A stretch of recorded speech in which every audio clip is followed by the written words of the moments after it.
Right now, we are forecasting that given the prices and production levels out there from this past year, we're looking at for the first time in the history of Kentucky agriculture, that we're going to surpass $5 billion. With primarily solid gains in grains, cattle, horses, dairy, and hogs, and we've has even stability within our poultry and our tobacco sector. So again, surpassing $5 billion for the first time. We all know that distribution of cash receipts has certainly changed a lot over the past couple of decades. If you look back during the decade of the 90s, we had tobacco, cattle, and horses made up about 60% of our cash receipts. For 2011, we see a bigger pie, but we see much change in terms of the distribution of those cash receipts. We think that given the prices of corn this past year, that we're making the claim that corn will rival poultry as our #1 ag enterprise for 2011. A lot of this will ultimately depend upon the timing of the corn sales, because cash receipts are made on a calendar year basis, not a crop year basis. So given the fact that some of this corn will be sold in 2012 will certainly impact that distribution. But again, those two at about 19% of the pie.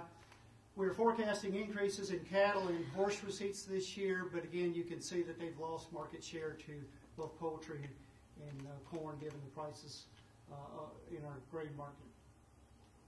Not only have we had changes in the distribution of individual commodities, but many of you all have seen this slide that I've presented for the last few years, looking at the changes geographically here in the state of Kentucky. Over the past decade, we've seen a 30% growth in the sales of agricultural commodities, but most of that growth has been in western Kentucky with a strong grain economy, with poultry, and even with dark tobacco making up a significant portion of that.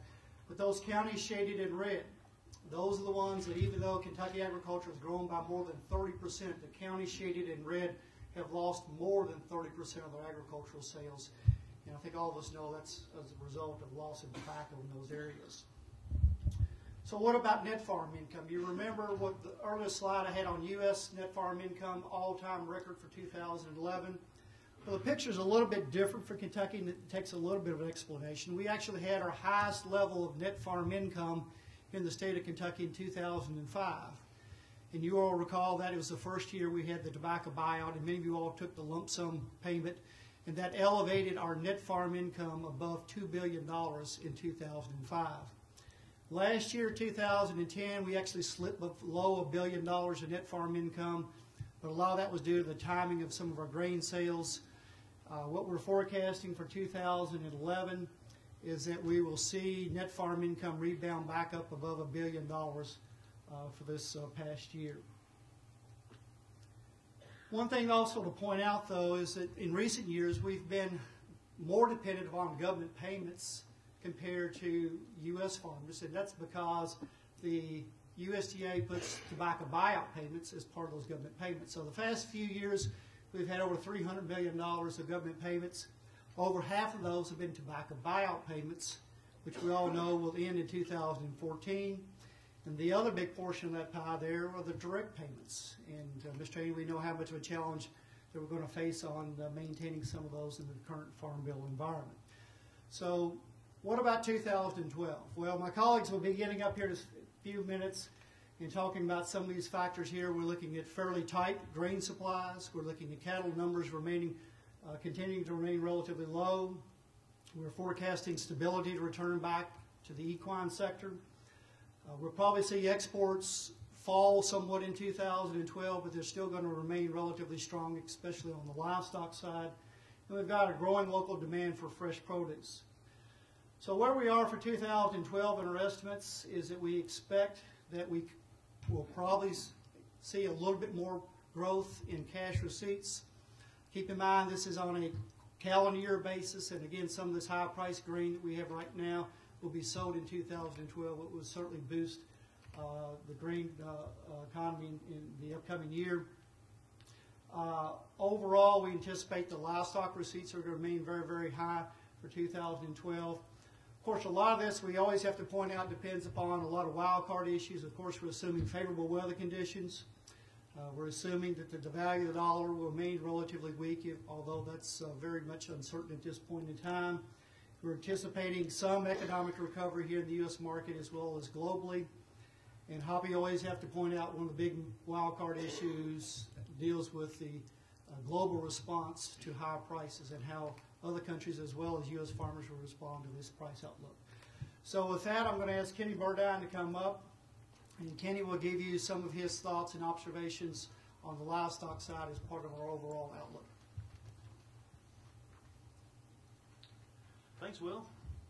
Nice to be here and talk about livestock issues some. I'll start talking about just some basic overlying themes across all species, and I'll move into each species one by one and talk a minute or two about each. Generally speaking, we're enjoying pretty strong prices across most all livestock species and most meat products. And while that is true, it's important also to understand that we're also seeing some challenges on the cost side. You know, we've talked for years about the big three: feed, fuel, and fertilizer. Those are certainly high at play. Also, though, add things like rental rates and labor and so forth, and a lot of these costs have gone up. So it's a question of receipts versus income at times. One thing that certainly benefited livestock producers this year was that weather was more favorable, at least in terms of when we started feeding hay this winter. A lot of folks started feeding hay by September last year. A lot of those same folks were able to wait until December, late November this year, which certainly improved the cost quite a bit. Another kind of overlying theme is that we're certainly seeing an increased dependence on exports across most livestock species. Two in particular I'll mention: pork and poultry. In both cases, we export about 20% of our U.S. production overseas. Final factor I'll mention before I move into commodity by commodity is just the overall market volatility that we're seeing.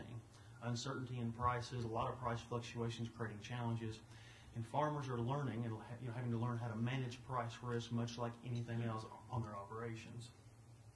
The broiler market, one of the few that actually did not see prices increase in 2011. A couple of reasons for that. The two main cut drivers of broiler prices, in my opinion, are breasts and wing meat.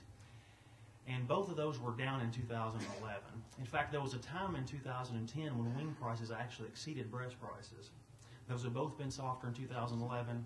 Broiler market down somewhat. Part of the reason, though, was we saw an increase in production in 2011. And this was about a 1% increase in poultry production.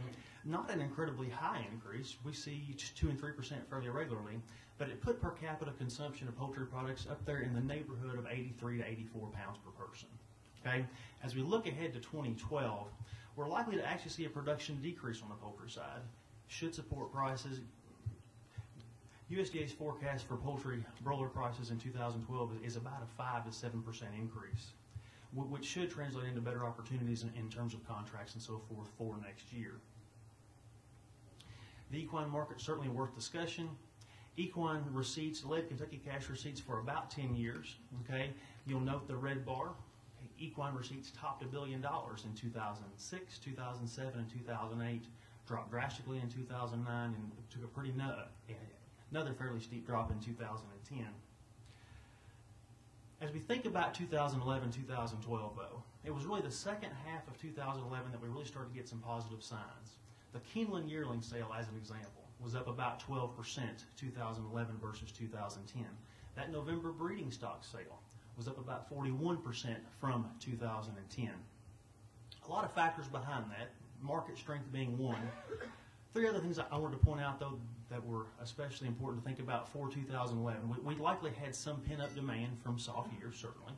Okay, there were some tax incentives in place that may have actually improved the market somewhat this year. And at the same time, let's also be aware that there were some significant dispersals that occurred this year that also led to some of those receipt numbers. So as we think about 2012, stud fees will likely be steady to a bit better. Okay, sales numbers may look steady even if they improve some, because some of those factors may not be as strong come next year.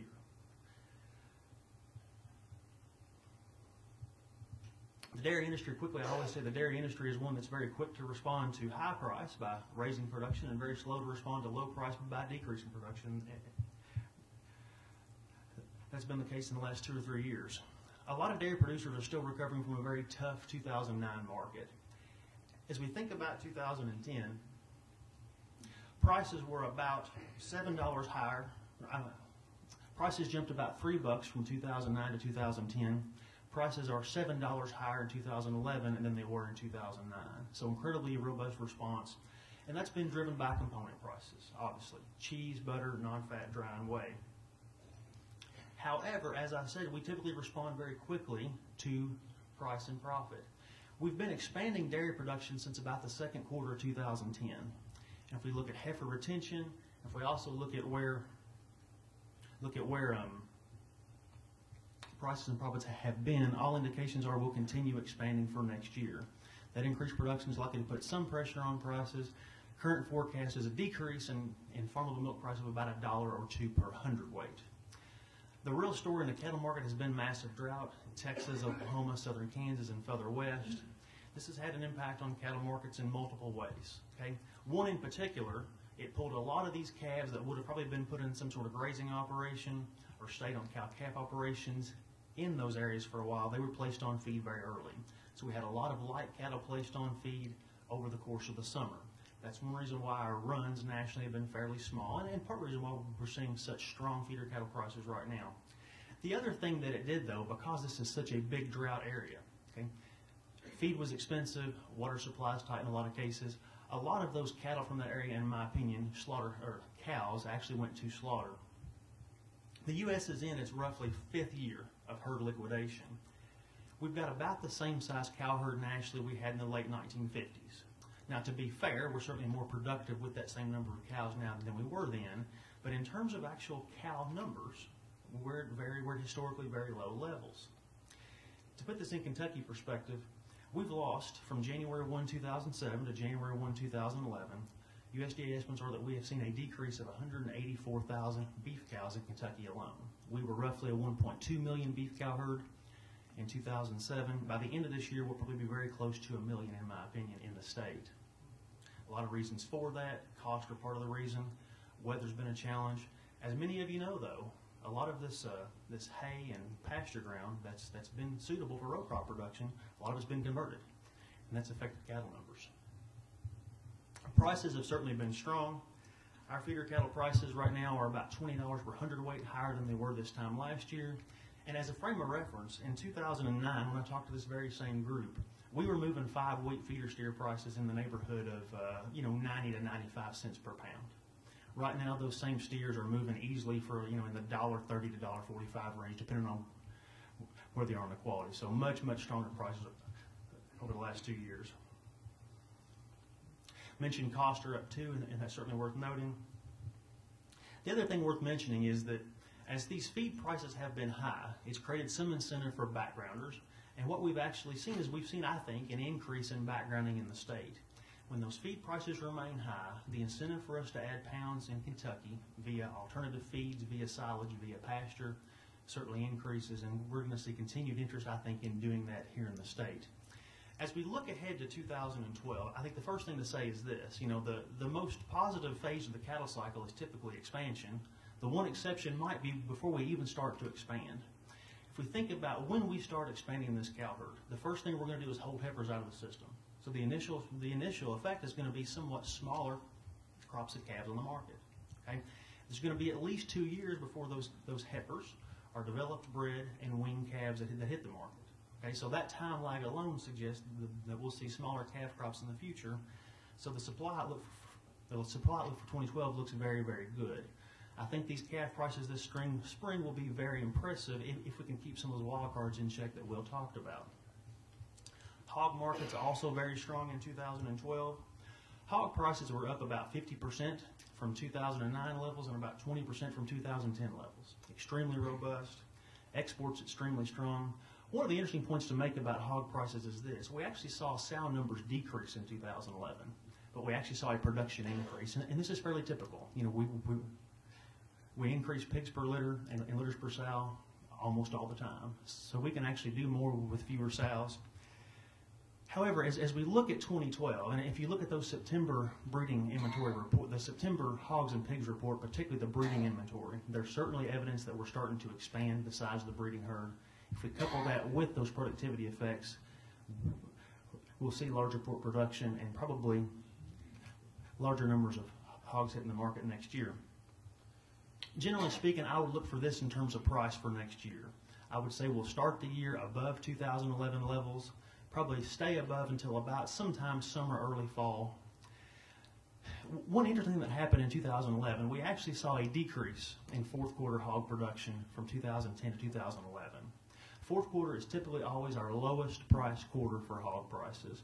As we look at 2012, we're likely to see a fairly sizable increase in production in the fourth quarter. If there's a quarter that I would be looking for prices to be softer next year, it's going to be that fourth quarter. Okay. Final comments on the sheep and goat markets. Okay. Smaller markets overall certainly, but very important to those individuals involved. Prices have been very strong. Whether talking about slaughter lambs or whether talking about goat prices in the neighborhood of $1.50 to $2 per pound. Extremely strong prices. Numbers overall have been decreasing nationally, but especially in Kentucky. As we look to 2012, Kentucky still has about a little more than twice as many goats as sheep. Because of the tight supplies and fairly strong demand, these markets should also be very robust and very strong in 2012.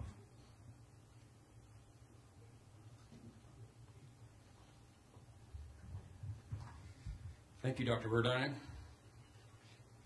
All right, feed grain situation and outlook. Pretty good year. Good reason for it is our ending stocks are down, and when we have ending stocks getting to low numbers, we're going to see volatility, and we definitely saw that last year, and that'll be an overall theme going into this upcoming year. So I'll talk about that throughout the presentation. Corn ending stocks on the U.S. side down over 25%. Right on the world, it's not quite as bad. Soybeans is down as well. Okay, and wheat on the U.S. side down, but in the world is headed up. And as we know, you can grow wheat almost anywhere in the country. Even in the rural area of Syria, when I was driving through there, there was a lot of wheat being grown. I was very surprised. Where are we at on corn? Let's start at the bottom. Price was up. Ending stocks are down. Price was up so much. Go through those demand numbers right there, the percent change from last year going into this upcoming year. It's negative all the way through, red, right? These high prices have curtailed demand, right? It happens. We came into the year trying to plant more acres. See at the top up there, we put the acre number up. We expect to do this next year. Producers are smart, right? We know that there's money in corn right now, in the grain industry, okay? So expect that going into this next year, a lot of volatility with this. We're not the only ones in the grain industry, the users. We also have our other friends, the speculators and index funds. Okay, index funds are like your managed money, right? Somebody trading a basket of commodities, and inside this basket is commodities, energies, financials, other investments. Okay. On the vertical axis there, you have net long contracts. So I'm just taking all the longs or the buys. I'm just subtracting them from the shorts, the sellers. And you can see that they buy. They do a lot of buying. Buying pushes price up. Take a look at the speculators. They're the ones on top of there. And you can see that thick black line going straight up is where we were this time last year. Okay. And you can see that price rally there, the black line, the corn price. And you can see the response of those speculators. They were very, very, very bullish this thing all the way throughout this year. And you can see now that they have been backing off on this, right, as they realize that, that the bullish information has been leaving the market. And so they're responding to this, right. Corn outlook, what do we know, right? High prices ration supply to highest value users. Supply is down. Declining net long positions for speculators and index funds also putting price pressure, negative price pressure on this. Tight ending stocks, right? When there's tight ending stocks, we're going to be very sensitive to any new news entering this market, and it's going to move price. Well, we don't quite know where are we going with demand over this next year. We're just a few months into this marketing year, and so there's a lot to be left, right? These numbers will change. Where's the ethanol industry at? Right? They're almost unchanged. They're doing quite well right now. Exports, they're saying down, right? Exports are going to be down. And what I heard earlier in the grain market outlook is, there's a lot of export business right now. It's just not happening in the U.S. I even heard some reports of corn being imported from Ukraine coming to North Carolina. And, of course, when will these speculators change, right? Let's go over to soybeans. We started the year off by declining, start at the top up there. We started the year off by declining acres in soybeans just because corn was so good, right? Yields were down. We went into the year then with total supply down. And again, with these high prices, right, ration this supply to the highest value user, and we see demand backing off, right? We're not using as much as last year. Ending stocks are still tight, they're down, and price is still up. Of course, we have these index traders and the speculators in the soybean market, and their effect right now, their impact on the soybean market compared to the corn market is completely different, right? They have a totally different take on the soybean market, and you can really see it in the speculators, where you don't see them in any significant net long position or net short. Essentially, right now, for every speculator, you got one that thinks it's going up and one that thinks it's going down, right? They're net even across the board. Index traders have been buying into this market. So for the soybean outlook, high prices again have rationed the supply to highest value users. Total supply is down. Increasing index fund long positions, which is good. Speculators are split between long and short, okay? And of course we have tight ending stocks. Where's use going? We don't know, right? We're still, we're gonna let that play out over this whole year, and you guys will be a big function of this. Which way will speculators go? And the size and condition of these South American crops, that's what a lot of people are watching right now, is what's going on down there. And so far, things are looking good. The wheat side, the wheat's been interesting. Of course, price was up. We pushed up acres. Go down to the imports. You see, imports are up 20. They're up 23% in here. Point being is they're up, right? People are importing wheat into this country from other nations that are selling it cheaper because they're using it as a feed substitute. All right, we're finding substitutes at high prices. Right? This makes sense if you're wanting to buy the lowest input you could for your operation. Total use is down across the board, and price is still up quite high. For Kentucky, you know, high prices, people put in more acres, get a good yield, right? It just keeps going. Right? Our cash receipts are looking to be at an all-time high for this upcoming year. 2012 outlook. Let me start with this. There was a saying going around this last spring that you needed to place a hammer next to your phone, because if you thought about calling the elevator and selling any crop, you should hit your fingers with that hammer. And don't do it. Throw the hammer away, okay? Write down a marketing plan, right? You need to look at those margins and take advantage of those margins when you have them, all right? I'm sure there's a few people wishing they never saw that hammer next to that phone.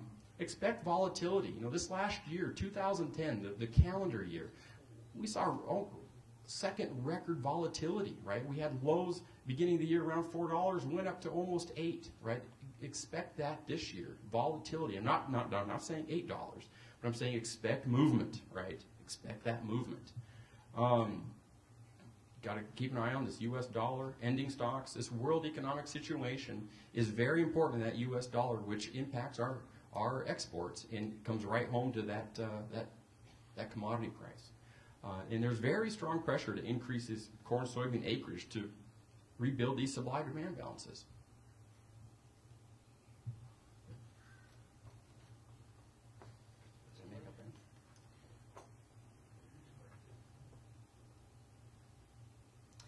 All right, good morning, everybody. I just want to say a few words about the horticulture sector in Kentucky.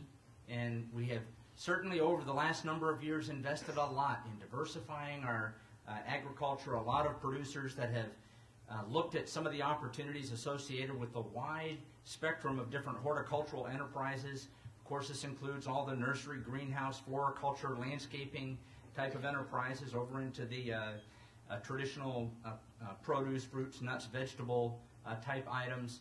A lot of opportunities that are out here, and we've seen a lot of dynamic developments taking place in the horticulture sector in general. The very big picture, I'll put it to you right here at the front. It looks like as we add things up across 2011 between our nursery and produce sectors, we're going to see record farm cash receipts in 2011 across all of our horticulture sector. And everything that we see in terms of continued expanded planting intentions, more producers getting into this, more opportunities, particularly in local markets, we continue to expect to see this industry continue to expand on into next year.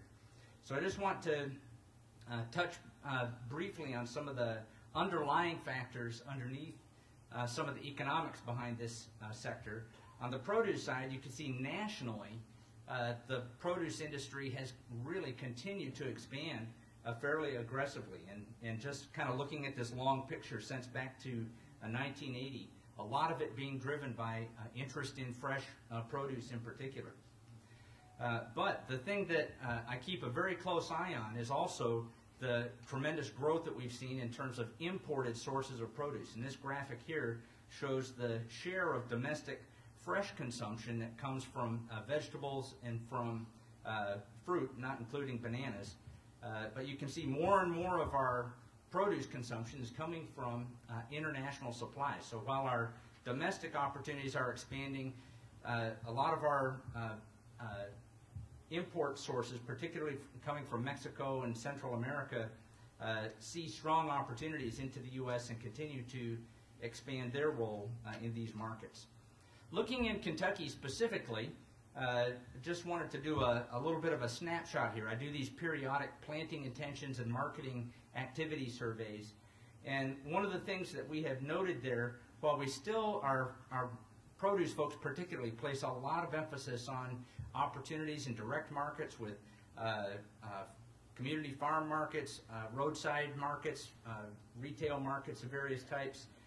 One area that we have seen a lot of growth in is in the produce auctions. And back in 1996, I think we had our first produce auction out there in Fairview, and now we actually have 6. And each of these auctions continue to expand and create opportunities for folks that are involved with produce. We had even just in 2008, you can see we had about 350 vendors selling through those. We have well over 700 vendors now that are selling through these produce auctions around the state.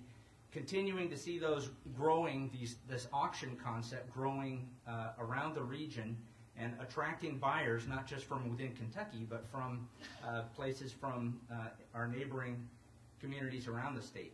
It's not just produce, a lot of floriculture items going through these auctions here as well. But as I mentioned here, still there's a lot of emphasis on opportunities in the farmers market specifically and the direct marketing venues. Nationally, on the top here you can see the number of farmers markets across the country. It's not just a Kentucky phenomenon, but across the country, dramatic increase in interest in the local foods and local markets arena from consumers. And it's certainly paralleled here in Kentucky as we now have 150 community farmers markets that are selling produce at various communities all across Kentucky. And the interest in the local foods, we've put a lot of resources and programs and efforts to try to support this program. Kentucky is actually one of the more progressive states across the country in terms of supporting the local products in local markets. Over 3,200 Kentucky Proud registered food businesses. The Restaurant Rewards Program that the Department of Ag has, just to give you a little feel for it, in 2010 we had 57 restaurants that were taking advantage of this program, merchandising local producers' products in their restaurants. And this year we have over 170 restaurants participating in that program. A lot of interest from our retailers and working with our producers on local products. Another similar kind of a rapid growth area relates to wineries.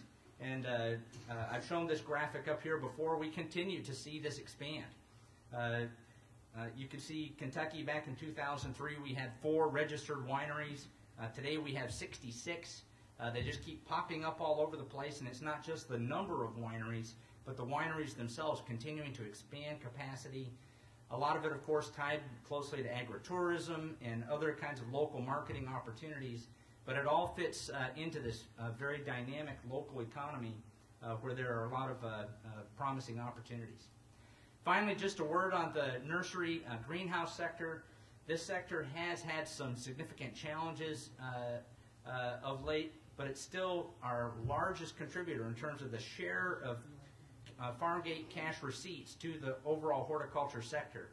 And while they tend to be slightly fewer in number in terms of the total firms there, it is a relatively large contributor.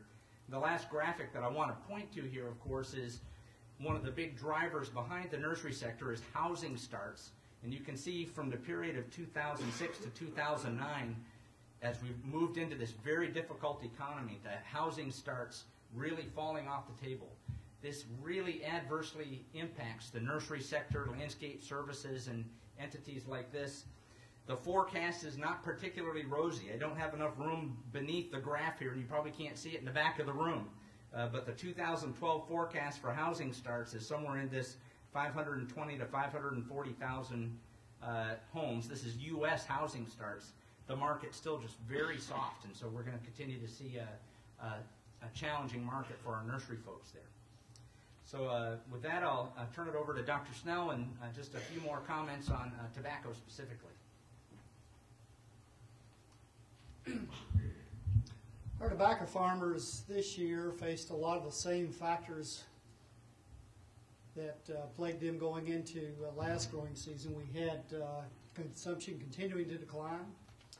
We had still ample supplies of burley tobacco worldwide, and we had a lot of regulatory uncertainty both on the national level with FDA and on the international level with the World Health Organization.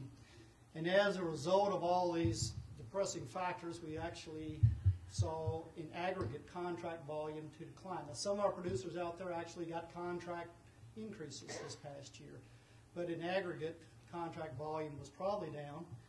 And you throw into the other factor that our farmers looked at the potential of $6, $7 corn. They looked at $10, $12, $13 beans. They looked at high cattle prices, and as a result, they pulled back a lot on tobacco acreage. The USDA is making the claim that our burley tobacco acres were down about 12.5% this year. Here in Kentucky, nationally, is down about 10%. The growing season is always, for tobacco, is always challenging. Very wet early, very hot and dry during the summer months. Most of our farmers had a better year yield-wise than they did the year before, but still yields were below average. And as a result, we're looking at a tobacco crop, a burley tobacco crop on a national level around 170 million pounds, which is about 8% off of our level last year. So again, a downward trend you can see there in terms of burley tobacco production. But I'll overlay here disappearance or use of burley. And what we see there, the green area on that bar represents domestic use. It's certainly declining over time, but you see the last couple of years that the domestic use is somewhat stabilized, and that is consumers have adjusted to the high price of tobacco products, and as a result, domestic use of U.S. burley is somewhat stabilized. The red bars there represent leaf exports. The past 4 or 5 years have been devastating in terms of abundant supply of cheap tobacco along the world market, and as a result, our leaf exports have declined. But for 2011, it appears that they have stabilized. So you combine those two bars, the green and the red there, you see that for this current marketing season, we've actually got use or disappearance greater than what we've produced. And as a result, stocks of high-quality tobacco are fairly tight right now. Again, we've got ample supplies of lower-quality tobacco on the world market, but supplies of tobacco from the U.S. as well as from Brazil are fairly tight. So this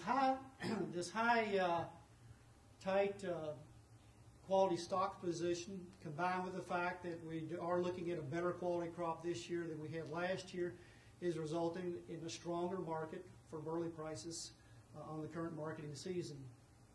Last year, we all know, was a devastating market. USDA had an overall average of $1.50 a pound, but I imagine some of you all in this room sold tobacco around $1 a pound, and some of you might have sold tobacco below $1 a pound last year on burley. But again, the better quality crop this year, along with the tight supplies, is putting a little bit of a boost in our prices. Contract prices are in the $1.80 a pound range for good quality tobacco. Our auction prices are very, very strong this year.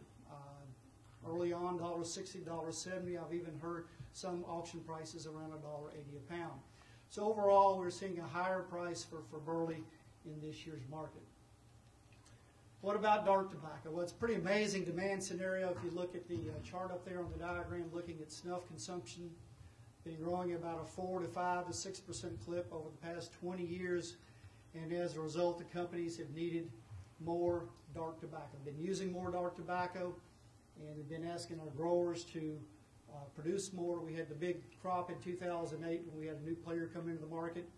But again, a pretty steady upward trend in terms of dark tobacco acres here in the state. Yields have been fairly good, and as a result, we're looking at a larger dark tobacco crop here in 2011. Prices, it appears fairly stable, $2.50 a pound for a dark fire, $2.25 for dark air. It does appear that the companies are becoming a little bit more selective as we increase our pounds of dark tobacco. So we are hearing a few cases of more volatility in those prices, but again, they remain relatively high.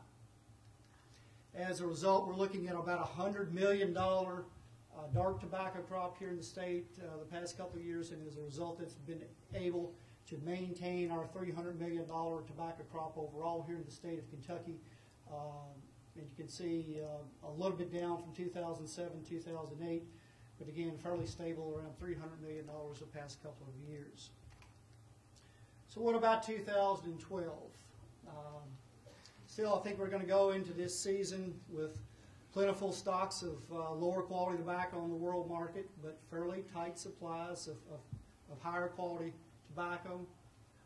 You combine that with stabilizing exports and stabilizing domestic use, and I think that the companies will come back and ask some of our growers to grow more burley tobacco in 2012.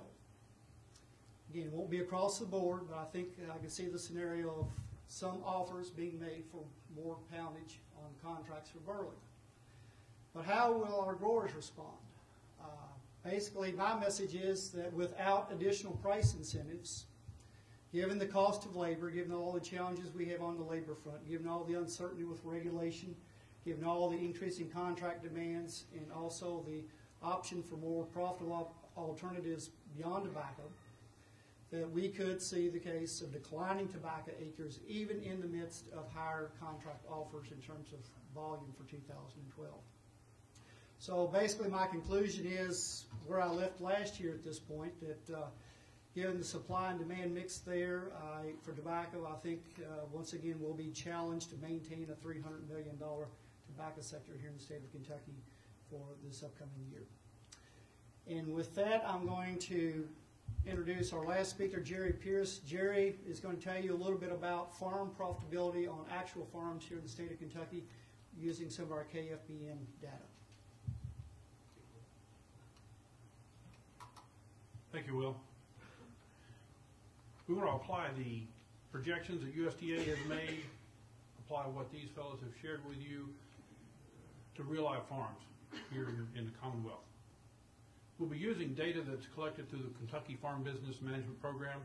KFBM has been here for 50 years now. We're celebrating our 50th year of serving Kentucky agriculture. It's an extension program managed through the Ag Econ Department.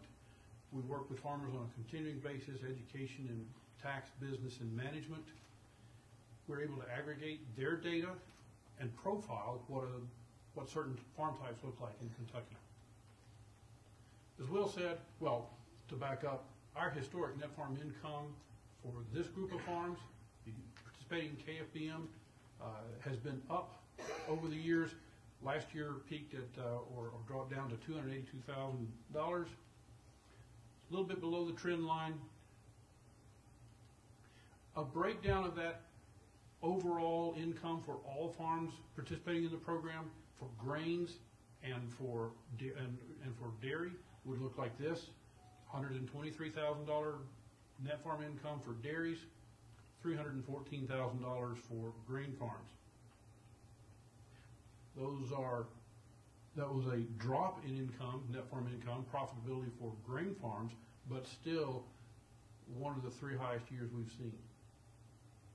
If we take those USDA projections, 2011, all farms, and apply that to our KFBM farms, Will said that was a 28% increase over last year's net farm income.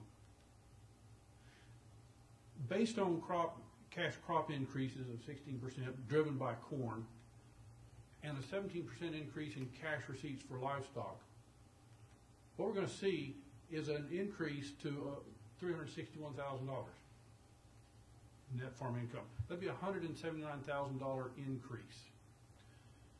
But Kentucky farms are not all U.S. farms, and KFBM farms don't represent all of the Commonwealth. So we need to dig a little deeper and look at those cash receipts and cash expenses. USDA is suggesting there'll be a 12% increase in production cost over last year. Feed is going to be higher, livestock expenses will be higher, crop costs will be up. Crop costs will be up with the largest increases, percentage-wise, in fertilizer and fuel. We're going to see increases, they say, in rent, cash rent, and in repairs. So how does that play out for us? Well, again, applying that to our grain farms and to our dairy farms, we'll see a $171,000 net farm income on dairies if we carry that all the way through. That's a $122,000 increase, and those dairy farmers will be pleased to see that. And we'll see a record net farm income on our grain farms, up some, $122,000 for the grain farms, $48,000 for the dairies. These would be record profitability for our farms. Now, it's not all what you make, but what you keep. So we want to shift just a moment and look at a major factor of the keeping, and that's family living. The farms that share the data with us on their family living experienced a drop in family living expense. They spent less last year, primarily in the expendables. A lot of the costs went up. At the same time, their net farm income was going down. As you can see there, for that group, it fell. And non-farm income fell.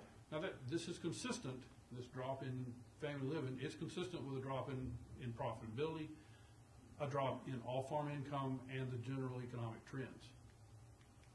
What we're suggesting is that, applying our data here, our projections, we're going to bounce back on net farm income up in that $160,000 range for this group, and we'll see a moderate to slight increase in family living. Will that actually happen? Black Friday was pretty good. Finally, we want to look at what's the financial position of these farms. As we go into 2012, what's their financial health? If you look at their balance sheet, and I'm not going to show it to you, but I'll show you what the picture of their assets. They're pretty well divided between current and intermediate assets and the long-term stuff. Current assets would be cash and crops on hand. Intermediate assets would be machinery and equipment. That big area down there, long-term assets, would be land and buildings. And our numbers tend to be very conservative on land costs. It's a good mix on assets. When you look at liquidity, how well they're able to deal with shocks to the system. At the first of the year, their working capital ratio was 1.75. That's pretty good. That means that for every dollar of debt that had to be paid this year, 2011, they had $1.75 in cash, crops, feed, prepaid expenses. Typically, a business wants to go into the next year having those debts paid so they can work on the next year's payments. When you look at solvency, we're going to use that debt-to-asset ratio. That's the most common one, the one we think of the most. Debt-to-asset ratio for these grain farms, KFBM, 2011, 32% debt-to-asset ratio. You look at the assets on the left, for every dollar's worth of asset on the farm, they owe 32 cents on the dollar. That's not bad. That's a very, very healthy position to be in. What will they do next year? My colleague over here wants me to project 2012. Well, it depends. What are they going to do with that increase in net farm income? Are they going to increase family living? I think so. Are they going to take some of that and apply it to working capital, to the debt that they owe, to their expenses, and reduce debt? Possibly. Are they going to buy more equipment? Well, they have tax incentives to do that. And then they would finance that through that increase in net farm income. And I'm guessing that a few of them will possibly buy land and commit those resources there. I'll tell you next year how it turned out.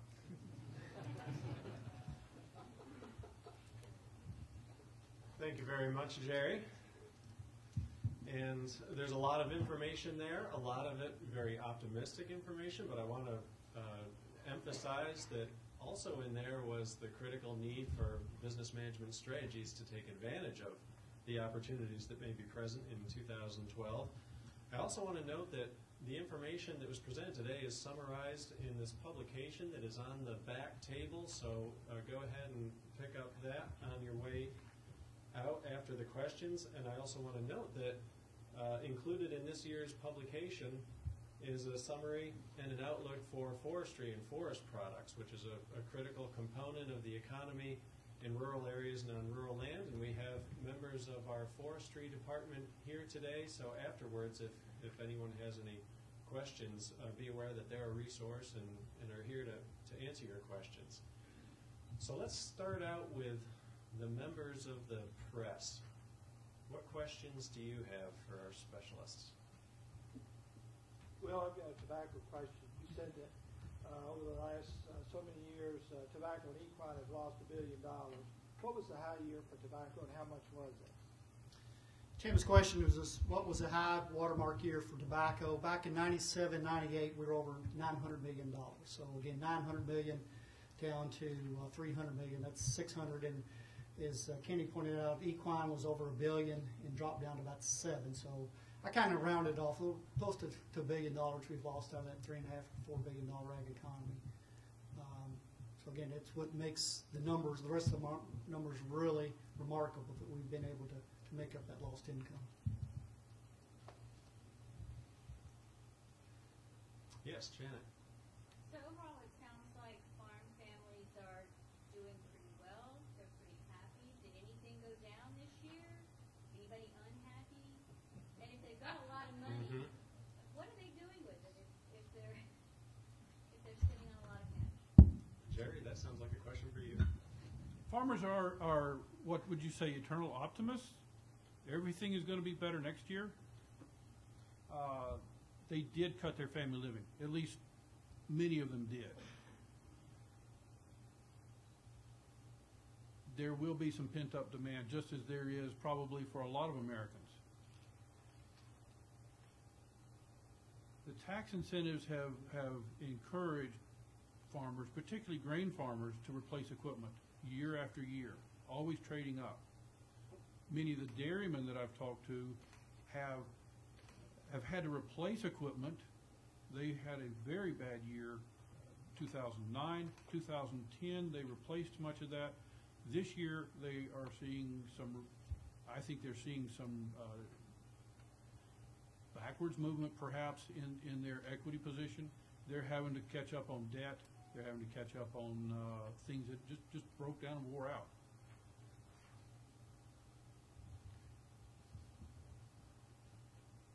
Yes, sir.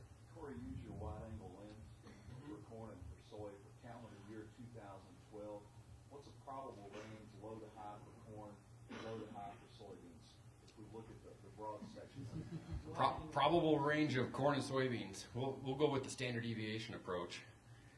So that's what I've been talking about. So I'd say about, you're one standard deviation away from $6, given a standard deviation of 60 cents. So you'd go 60 cents up and 60 cents down. That'd give you about 2/3 distribution. And then 2 standard deviations away will give you 95% of the distribution. So you go $1.20 up and $1.20 down. What role does China play in that deviation? A huge role. Definitely exports, right? What are they importing? Are they pulling off the world market? And how does our dollar relate to them? So right now that's they're expecting a decrease in exports.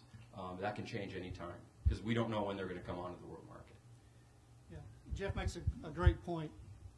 Historically, we talked about exports. We've talked about Mexico and Canada, but this past year, China became our #1 customer, over $20 billion, one country. And the Chinese are very difficult to project. I think long term, we talk about feeding the world and how much China might mean to the world market overall, but eventually China will learn to be self-sufficient. But in the short term, I think we have opportunities to capitalize, especially in years when they don't have the production levels that they need. Just follow corn and soy prices where they are, what does that favor for acreage nation for Kentucky next year? Acreage favorage right now, it's going to corn. What I heard, the pencil shows corn. Yeah, following these prices. It could have already changed today. I don't know where they're at. 3 or 4 off the corn prices. Okay, not much change. Do we think going forward that corn will be the new king of Kentucky agriculture? Or are we going to see eras like we did with tobacco and horses where one sector was top for a long time? Repeat the question. Yeah, is corn going to be dominant in Kentucky for many years to come, or increase its acreage over at the expense of other crops? If there's money in it, they'll do it. Yeah, but the acreage impacts will always be fought over the price, right? So we don't know when that will change, and other prices have to compete with that, and they will respond. So. And a rotation too, right? Producers are not just going to start going corn. They got to run a rotation for agronomic reasons. I would say, Greg, looking at that pie chart I had, I think, you go back in the 90s, primarily cattle and tobacco and horses, but now we have 5 or 6 commodities that I think will continue to be a dominant component of Kentucky ag. So, again, it probably won't be 1 or 2 that will make up most of that pie. Next question. Yes, Jen. I was really interested in the chart that Dr. Snell had that showed the enormous shift from east to west. What is the east going to do? Is there a replacement? Obviously, they don't have the acreage like the west to go to corn, but is there going to be something that replaces that tobacco incoming west? The question is, given the noticeable shift from the east to the west in income in agriculture, what is next for the eastern side of the state? I think that's, as those of us who look at leadership and economic development, that's a very good question, a very difficult question. I think we still have pockets of agriculture in eastern Kentucky that remain strong. Obviously, I think that area depends more and more and more on off-farm income. Cattle, I think, have been important to that part of the state, and I think will continue to be. We've had goats to be a part of that economy. I think there's those local niches for fresh produce, Tim, that we've certainly seen individuals that have done very well. But again, as I look at that picture, that concerns me a lot. And I know even in the College Dean, we talk a lot about economic development in that area. Agriculture will be part of it. But again, the ability to bring in off-farm jobs somehow related to agriculture can be kind of a bonus on both sides. So I kind of track that over time, and I'm amazed at the losses that we've seen in that part of the state. I don't think tobacco will be a part of that answer in the future, but I do think on the livestock side we do have some possibilities to replace some of that lost income. Tim, with regard to produce and horticulture, is the answer for our producers going to be farmers markets? Are there more direct marketing? What do you see for the future? Will we grow more, and how will we market that in 12 and beyond? Where's our history tell us, and what does our future look like it's going? The question is, in horticultural markets, is the future going to continue to be with this upswing in farmers markets and direct marketing?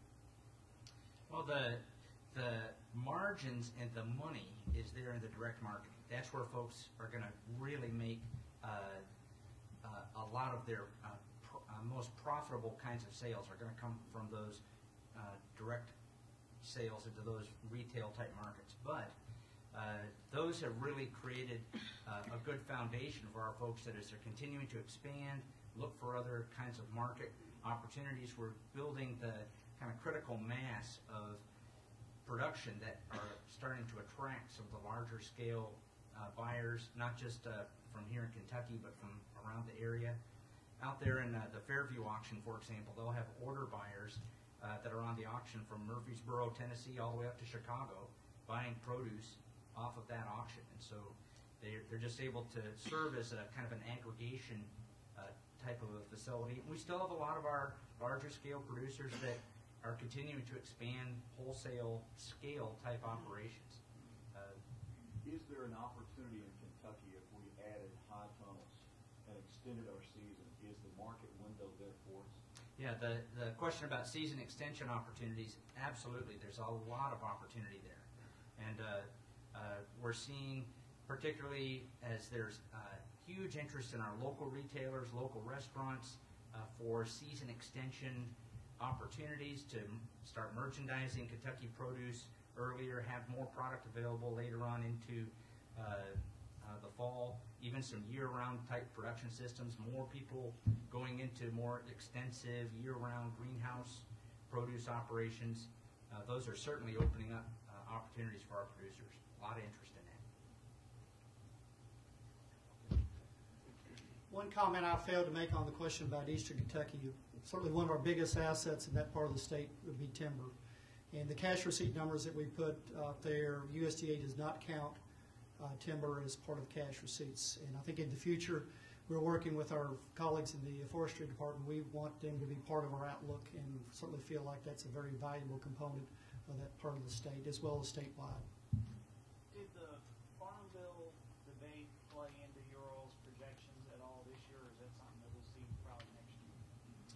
Well, my original slide showed that most of the income from agriculture has been earned outside of government payments, as long as the markets remain relatively strong.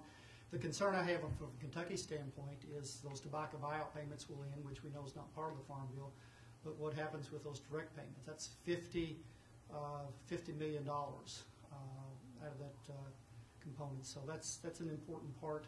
I do think we'll see some shifting of some of those dollars. Traditionally, Kentucky's not been as dependent upon Farm Bill payments as other states, but that's not to say that they aren't important. But to answer your question, it really didn't come into play given the strength of the markets out there right now.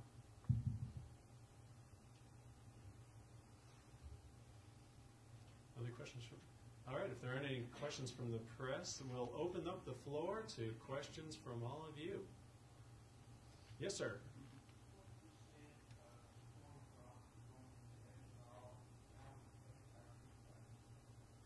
What percent of the corn crop is going into ethanol, and how does that affect feed prices? That could go to either Lori or Kenny. I'll let Kenny do the effect, and I'll just talk about the 34 Kentucky corn crops going to ethanol. Or maybe better said, 2 Iowa corn crops. And that's about 40% of the nation's corn size. Effect on feed? Kenny, you want to? Is that the number? So, certainly since ethanol has surfaced, corn prices have increased, and that being a larger factor behind it. In terms of the impact on the cattle industry, there are 2 comments I would make. One is that a portion of that does come back in the form of feed. We get some portion back in the form of dry distillers grain, certainly. Okay, so rule of thumb, and don't quote the numbers here, of course, but a bushel of corn, 17, 18 pounds of distillers grains, roughly. Okay, so roughly a third of that comes back. Still, though, there's been an impact on corn price, and it's well known there's a negative relationship between corn price and feeder cattle price. Now, there's some evidence recently that surfaced that maybe the relationship isn't quite as steep as it used to be, but rule of thumb, there's a 3 to 4 to 1 relationship between corn price and feeder cattle price. So another way to put that is if corn price jumps $1, we typically see feeder cattle price jump by or decrease by $3 or $4, and that's what we're dealing with in the livestock sector. Plus, we're dealing with it in the form of higher feed prices as a cost as well. So there's a price effect in the feeder cattle that we sell. There's also a cost effect in what we feed. Yes, sir. Don't those high feed grain prices make our forage worth more? Don't those high feed grain prices make our forage worth more?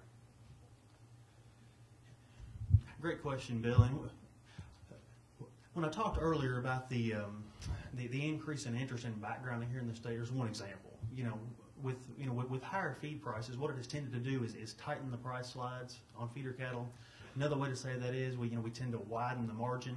Okay, look at what calf prices are right now, 4 and 5 weight calves, and look at what spring feeder cattle futures markets are. Okay, more to Bill's question. Let's look in the spring. Okay, what those stocker cattle prices are, and let's look at fall feeder cattle futures. And what we've generally seen is that as feed prices have gotten more expensive, there's been an increase in interest on the behalf of feed yards to place heavier calves. And as that happens, there's more incentive for us to add weight. And in cases like Kentucky where we have access to a lot of forage, we can generally do that much cheaper than feed yards can out west. So we're stepping in and serving a larger role in terms of the backgrounding industry and grazing in general.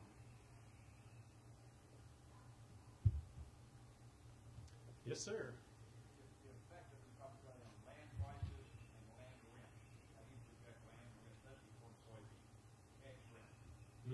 The big question of land rents in corn and soybean land. Land rent, land value, what's going on there? Those are definitely related, and our thought is the capitalization thought of land value is equal to that rent divided by that interest rate. And right now we have really low interest rates, and that rent is a function of that profit going on that production side, and we have high profits. So what's land values doing? They're going up, right? Something's going to have to change on either that interest rate or that profit. And we know what's going to happen here with high prices. People are going to try to relieve those high prices by production, right? So is there a bubble, essentially? Could it turn the other way? Absolutely, yeah. And that's the concern I have is something like that. Because people are making investments today that are very long term, okay, and that's a concern, especially at high values. Got to be reasonable. Yes. Do we have any idea? I know Farm Credit has put a limit on how much they'll fund, but the rest of it, the Farm Credit is not funding when they're buying land. How's that capitalized? Corey, you want to? Jerry, maybe, I don't know. I can pass. A lot of it's, I'm sure, equity investment. Repeat the question. So, you want to go ahead? The question is, it's Farm Credit and other financial institutions are limiting how much they're lending on land. You saw the profitability that Jerry had up here on many of our grain farms, and a lot of it is certainly probably, Jerry, wouldn't you agree, being reinvested from an equity standpoint?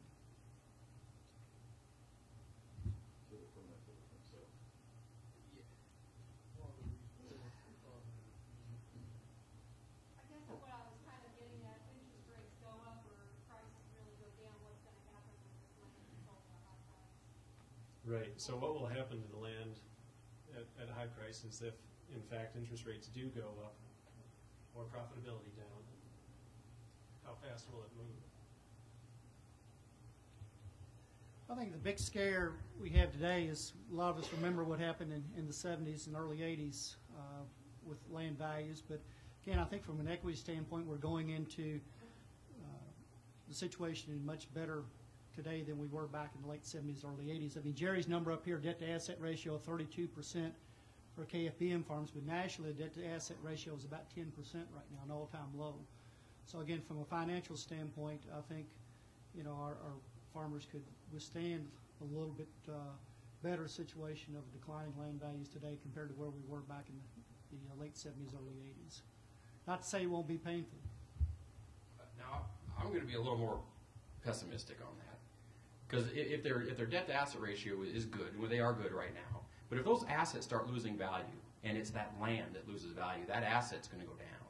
And that's what scares me, is that. And then that debt-to-asset ratio takes a big change. And that's my long-term concern, is that. And then that goes into lending, and then that goes into decisions and financial decisions, and that's my concern, is that. My question concerns land value too. If you look at the Midwest, where some of this farmland's 8,000 to 10,000 an acre, we're basically as good at production as they are on most of it. Yet our land 3,000 to 4,000 an the mindset of those people out there? Why is our land not worth more than their land, or as much as their land? Good question. The question is, compared to land values out in the Midwest where it might be as high as $8,000 to $10,000 an acre, whereas in Kentucky it's only maybe 3 to 4. What drives that disparity? And I will mention that Jerry mentioned the 50th anniversary of the Kentucky Farm Business Management Association, and at their annual meeting in Owensboro a couple days ago, a speaker from Indiana was saying the average land values in Indiana were $6,500 an acre right now. So, who would like to take that regional disparity in land values question? Jerry's bold. Is it boldness? A lot of it just has to deal with the reality of real estate. It's location, location, location. And our land is not in those high value Midwest areas. It's as good as perhaps, but it's not right there where those bidders are.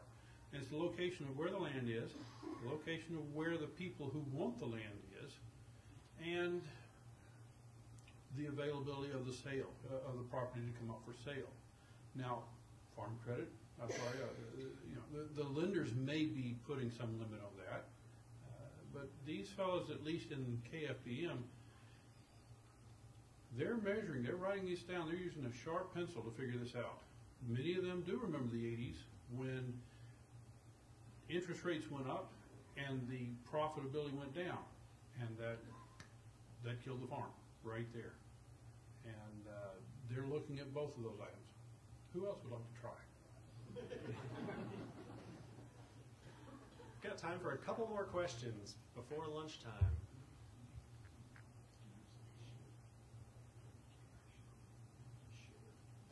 Got about 10 minutes left before they open up the food lines, so plenty of time, plenty of time. I'd like to make a comment on the land values. I say Yes, sir. there are some places in Kentucky, grain farm land is running around 6,000 or more an acre. The figure that was thrown out earlier might be just a little low. Right, so although the average in Kentucky might be substantially lower than areas in the Midwest, there's a lot of regional variation in that, and there are some very high land values in Kentucky. But I'm not an expert on that.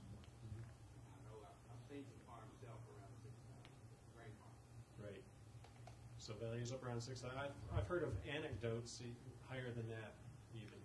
Yeah, did you see the piece of land that sold for $16,000 an acre in Iowa a few weeks ago? Now, how do you justify that with Dr. Walters? $12 corn? You must have the money from somewhere else.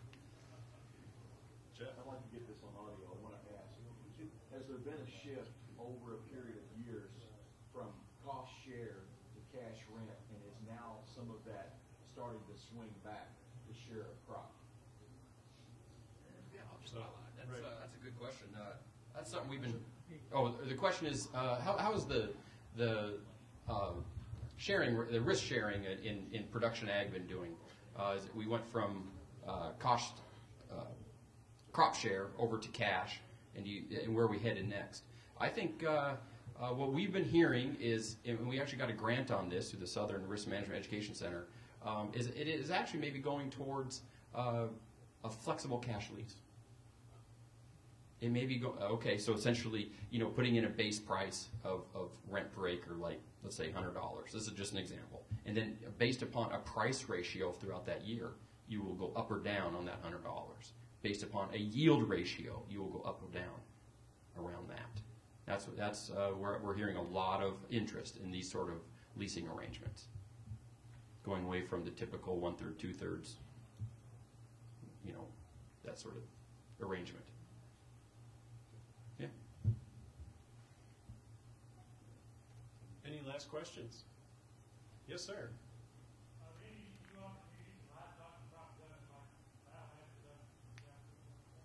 New opportunities in livestock or crop production. Kenny, starting with the livestock side? Markets emerge and expand all the time, Dave, and I don't know exactly if your question is to new and emerging stuff or just stuff that may be of more interest in the near future, but certainly our direct, local, and organic type markets are growing certainly. Another one I'll toss out is this one, is that we've had incredibly high cull cow prices this year, and at the same time we've had a lot of folks, particularly in the drought-stricken areas, that have probably had to reduce cow numbers more than they typically would have. So one thing that we didn't talk about and didn't have time was the idea of heifer development. But if you watch these heifer development sales this fall, that there have been incredibly strong prices. I think a lot of producers will probably look at that as a potential way, as a sideline enterprise to try and produce bred heifers into these markets for folks who want to expand. Anything on biofuels? Biomass?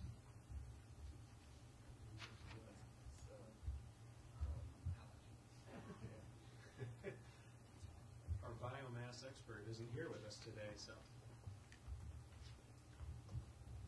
Any other questions before we start to head out?